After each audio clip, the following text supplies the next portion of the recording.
Hello, moms favourite চ্যানেলে তোমাদের স্বাগত। আজকে আমরা পঞ্চম শ্রেণীর আমাদের পরিবেশ বইয়ের 180 থেকে 184 পাতা পর্যন্ত আলোচনা করব। বিষয়বস্তু হলো পর্বত শ্রেণী ও পর্বত শৃঙ্গ। বন্ধুরা, তোমরা যারা আমার এই চ্যানেলটি আগে সাবস্ক্রাইব করেছো তাদের অসংখ্য ধন্যবাদ। যারা এখনও পর্যন্ত আমার এই চ্যানেলটি সাবস্ক্রাইব করোনি, পরবর্তী ভিডিওগুলি পাওয়ার জন্য আমার এই চ্যানেলটি সাবস্ক্রাইব করে নিও। চলো শুরু করি। পর্বত শ্রেণী ও পর্বত শৃঙ্গ সম্বন্ধে জানার আগে আমাদের জানতে হবে পাহাড় কাকে বলে, পর্বত কাকে বলে। তারপরে জানবো পর্বত শৃঙ্গ কাকে বলে, পর্বত শ্রেণী কাকে বলে। পাহাড় কাকে বলে না, সমুদ্রপৃষ্ঠ থেকে 600 থেকে 1000 মিটার পর্যন্ত উচ্চতা বিশিষ্ট এবং স্বল্প দূর বিস্তৃত শিলাস্তূপকে পাহাড় বলে। যেমন অযোধ্যা পাহাড়। এই অযোধ্যা পাহাড়ের উচ্চতা সমুদ্রপৃষ্ঠ থেকে 600 থেকে 650 মিটারের মধ্যে। পর্বত কাকে বলে? সমুদ্রপৃষ্ঠ থেকে প্রায় 1000 মিটারেরও বেশি উচ্চতা সম্পন্ন বহুদূর বিস্তৃত শিলাময় ভূমিরূপ, যার ভূপ্রকৃতি বন্ধুর অর্থাৎ আপেক্ষিক উচ্চতা বেশি, ঢাল বেশি খাড়া এবং অসংখ্য শৃঙ্গ ও গিরিখাত বর্তমান, তাকে পর্বত বলে। আমরা সাধারণ ভাষায় এটুকু জানবো যে সমুদ্রপৃষ্ঠ থেকে 600 থেকে 1000 মিটার পর্যন্ত উচ্চতা বিশিষ্ট স্বল্পদূর বিস্তৃত শিলাস্তূপকে আমরা পাহাড় বলবো, আর সমুদ্রপৃষ্ঠ থেকে 1000 মিটারের বেশি উচ্চতা সম্পন্ন শিলাস্তূপকে আমরা পর্বত বলবো। এবার আসি পর্বত শৃঙ্গ কাকে বলে। পর্বত শৃঙ্গ মূলত পর্বতেরই অংশ এবং পর্বতের সর্বোচ্চ চূড়াকে পর্বত শৃঙ্গ বলে। পর্বত শ্রেণী কাকে বলে? পর্বত শ্রেণী হলো একটি সারিতে সাজানো অনেকগুলি পর্বত, যেমন সান্দাকফু 3630 মিটার উচ্চতা। মানে একটি সারিতে অনেকগুলি পর্বত নিয়ে একটা শ্রেণী তৈরি হয়, তাকে বলা হয় পর্বত শ্রেণী। এবার বলছে পশ্চিমবঙ্গের একটি পর্বত শ্রেণীর উদাহরণ দাও। যেমন দার্জিলিংয়ের সিংহলীলা পর্বত শ্রেণী।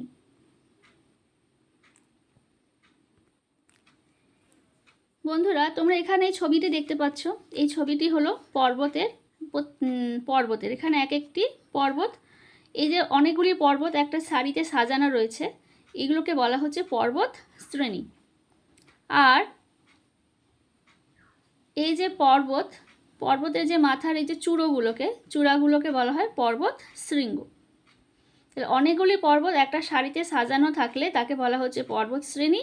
আর পর্বতের একটা অংশ, মানে পর্বতের সর্বোচ্চ যে চূড়া বা পর্বতের যে মাথা, তাকে বলা হচ্ছে পর্বত শৃঙ্গ। এবার বলছে পর্বত শৃঙ্গগুলি সাদা হয় কেন না, অনেক উঁচুতে অবস্থানের জন্য পর্বত শৃঙ্গের ওপর বরফ জমে থাকে, সেই জন্য পর্বত শৃঙ্গগুলো সাদা দেখতে হয়। পশ্চিমবঙ্গের সর্বোচ্চ পর্বত শৃঙ্গের নাম লেখো। পশ্চিমবঙ্গের সর্বোচ্চ পর্বত শৃঙ্গের নাম হলো সান্দাকফু, উচ্চতা 3630 মিটার।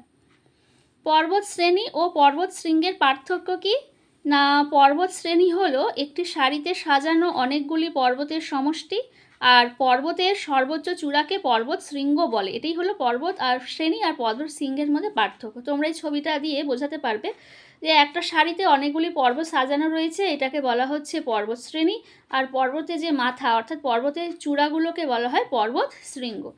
আর এই পর্বত শৃঙ্গগুলো বরফে ঢাকা থাকে, সেই জন্য পর্বত শৃঙ্গগুলো দেখতে অনেক সময় সাদা মনে হয়। এবার বলছে পর্বত শৃঙ্গ বা পর্বত শ্রেণী থেকে নদী কিভাবে সৃষ্টি হয় না, পর্বত শৃঙ্গ বা পর্বত শ্রেণী থেকে ছোট বড় ঝর্ণা হয়ে বরফ গলা জল গড়িয়ে নিচে আসে। ওই রকম অনেক ঝর্ণার জল মিলে নদীর সৃষ্টি হয়। যেমন দেখো, এটি হলো পর্বত শ্রেণী। এরকম এক একটা পর্বত শৃঙ্গ থেকে জল মানে ছোট ছোট ধারার আকারে বেরিয়ে এসে অনেকগুলো ধারা এসে একটা জায়গায় মিলিত হলো এবং সেখান থেকে একটা নদীর সৃষ্টি হয়। এই যে অনেক সময় একাধিক জায়গা থেকে জল এসে একটা জায়গায় জমে, সেখান থেকে নদীর ধারাটা তৈরি হয়, আর সেটাকেই লোকে বলে নদীর জন্মস্থান। এমন একটা জায়গা দার্জিলিংয়ের ডাউহিল, সেখানে মহানন্দা নদীর জন্ম। জলদাপাড়া অভয়ারণ্য কোথায় আছে? জলপাইগুড়ি জেলায়।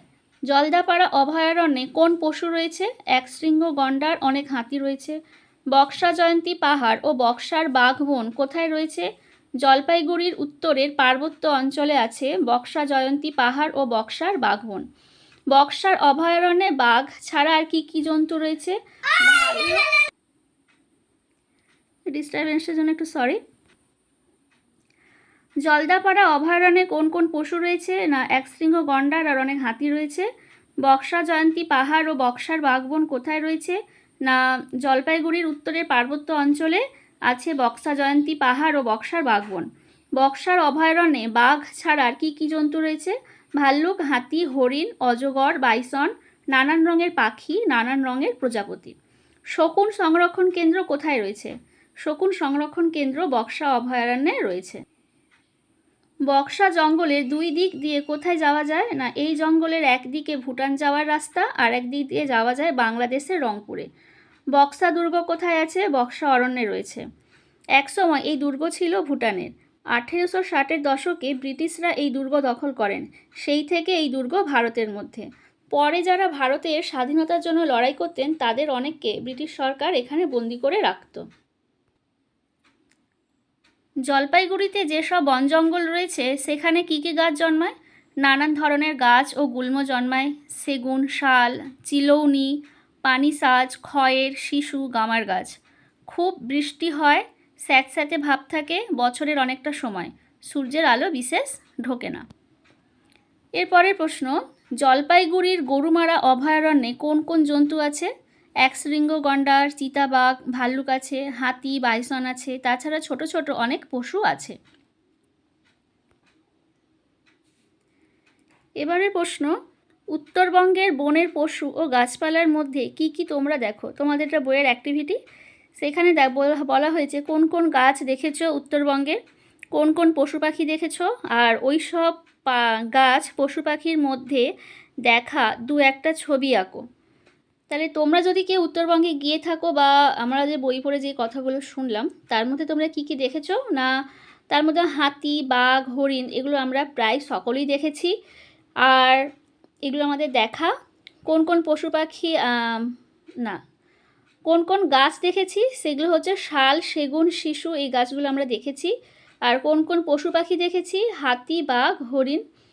ওই সব গাছ আর পশু পাখির মধ্যে দেখা দু একটা ছবি আঁকো। তোমরা যদি হাতির ছবি আঁকতে পারো, একটা শাল গাছের ছবি আঁকতে পারো, বা তোমরা তো অনেকেই ড্রয়িং জানো, তোমাদের হাতি বা হরিণ এগুলো আঁকা তোমাদের পক্ষে খুবই সহজ ব্যাপার।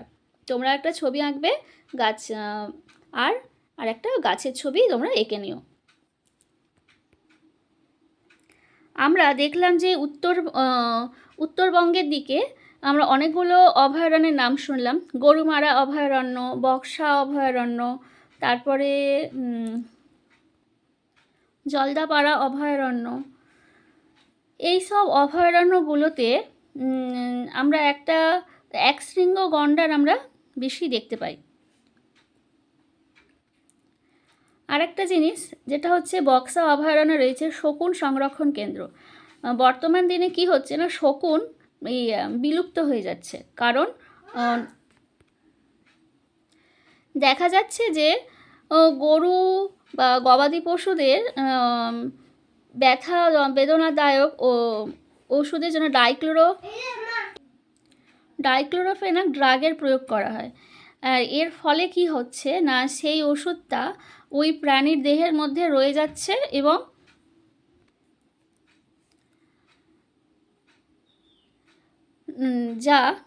ওই প্রাণীর দেহে রয়ে যাচ্ছে। সেই প্রাণী যখন মৃত্যু ঘটছে তখন সেই মৃত গবাদি পশুর দেহ থেকে শকুনের দেহে সেই ড্রাগটা প্রবেশ করছে।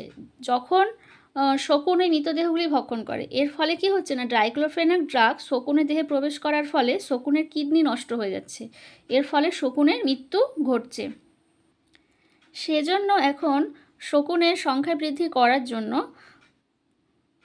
বিভিন্ন অভয়ারণ্যে শকুন সংরক্ষণ কেন্দ্র স্থাপন করা হয়েছে। তার মধ্যে বক্সা অভয়ারণ্য একটি অন্যতম। বন্ধুরা, আমার এই ভিডিওটি যদি তোমাদের ভালো লেগে থাকে তাহলে অবশ্যই লাইক করো, শেয়ার করো এবং সাবস্ক্রাইব করো। ধন্যবাদ।